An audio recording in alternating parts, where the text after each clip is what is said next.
Hello all, welcome back to screen space. ఈ వీడియోలో విజయ్ సేతుపతి గారు నటించిన ఏస్ మూవీ రివ్యూ గురించి అయితే తెలుసుకుందాం. జస్ట్ ఇప్పుడే చూసి రావడం జరిగింది భయ్య. మార్నింగ్ షో అవ్వలేదు, అందుకే మ్యాట్నీకి వెళ్ళాను. స్టోరీ లొకేషన్కి వచ్చేస్తే ఇది మలేషియా బ్యాక్ డ్రాప్ లో సెట్ చేసుకున్న మూవీ భయ్య. మెయిన్ లీడ్ అయిన హీరో కన్నన్ అయితే తన లైఫ్ పరంగా చాలా ప్రాబ్లమ్స్ అయితే ఫేస్ చేస్తాడు. ఒక ఫ్రెష్ స్టార్ట్ అయితే చేద్దాం అనుకుంటాడు అన్నమాట తన లైఫ్ ని.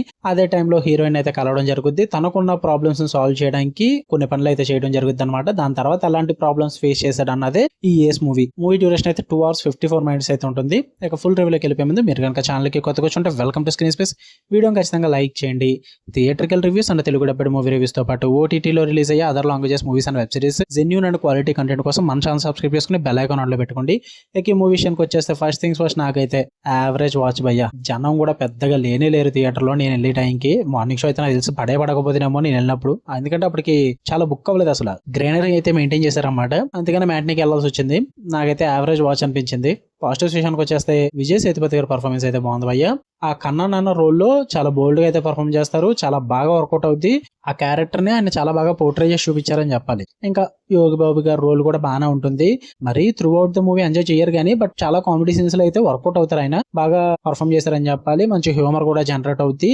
అండ్ మూవీ మొత్తంలో కూడా ఒక టైప్ ఆఫ్ డార్క్ హ్యూమర్ ఉంటుంది. అది కూడా బాగానే వర్కౌట్ అవుద్ది. అండ్ కొన్ని హైస్ట్ మూమెంట్స్ కానీ, అక్కడక్కడ కొన్ని యాక్షన్ సీన్స్ కానీ, ఇవన్నీ కూడా కొంచెం క్రియేటివ్ గా అయితే చూపించారు. వాటి పరంగా కూడా కొద్దిగా గొప్ప టైం పాస్ అవుతుంది. మీకు మంచి సినిమాటిక్ ఎక్స్పీరియన్స్ అయితే ఇస్తారు, అందులో డౌట్ లేదు. టెక్నికల్ ఆస్పెక్ట్స్ కూడా బాగానే అనిపించాయి భయ్యా. శామ్ సియాస్ గారి బ్యాక్గ్రౌండ్ స్కోర్ కూడా పర్లేదు, మూవీకి తగ్గట్టుగానే ఉంది. ఇంతకు మించి అయితే నాకేం వర్కౌట్ అవ్వలేదు మామ. నెగిటివ్స్ విషయానికి వచ్చేస్తే predictable story line start to end ఎక్కడ కూడా ఇంట్రెస్టింగ్ గా కానీ, ట్విస్ట్లు కానీ, సూపర్ థ్రిల్లింగ్ మూమెంట్స్ కానీ ఏది ఉండదు. ఈ స్టోరీకి కావాల్సినవి అవే ఉండవు. ఇందులో మొత్తం ప్రెడిక్టబుల్ గానే ఉంటుంది. నెక్స్ట్ ఏం జరుగుతుందో మీకు తెలిసిపోతుంటుంది అనమాట. అండ్ హీరో క్యారెక్టరైజేషన్ చుట్టూరే మూవీ మొత్తం నడుస్తుంటుంది.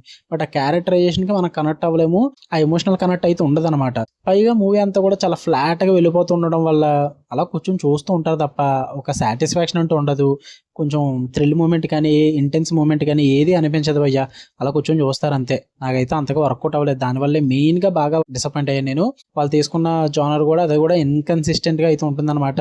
ప్లాట్ లోకి వెళ్ళడానికి వాళ్ళు అసలు ఎక్కువ టైం తీసుకున్నారు. సర్లే తీసుకున్నారు, లేక నుంచి బాగుంటుంది అనుకున్నాం కానీ ఆ తీసుకున్న కాన్సెప్ట్ ని అసలు సరిగ్గా మెయింటైన్ చేయలేకపోయారు. చాలా స్ట్రగుల్స్ అయితే ఫేస్ చేస్తారు. కన్సిస్టెన్సీ అస్సలు కుదరదు. పైగా రన్ టైం కూడా ఎక్కువ. ఆ నరేషన్ కూడా అంతకు వర్కౌట్ అవ్వలేదు, అన్ఈవెన్ గా ఉంటుంది. అందుకే మూవీ నాకు యావరేజ్ వాచ్ అనిపించింది. మీ దగ్గర మనీ ఉండి టైం ఉంటే వెళ్ళండి, చూడండి, థియేటర్లో ఎంజాయ్ చేయండి. మీ ఇష్టం, మీ ఓపిక.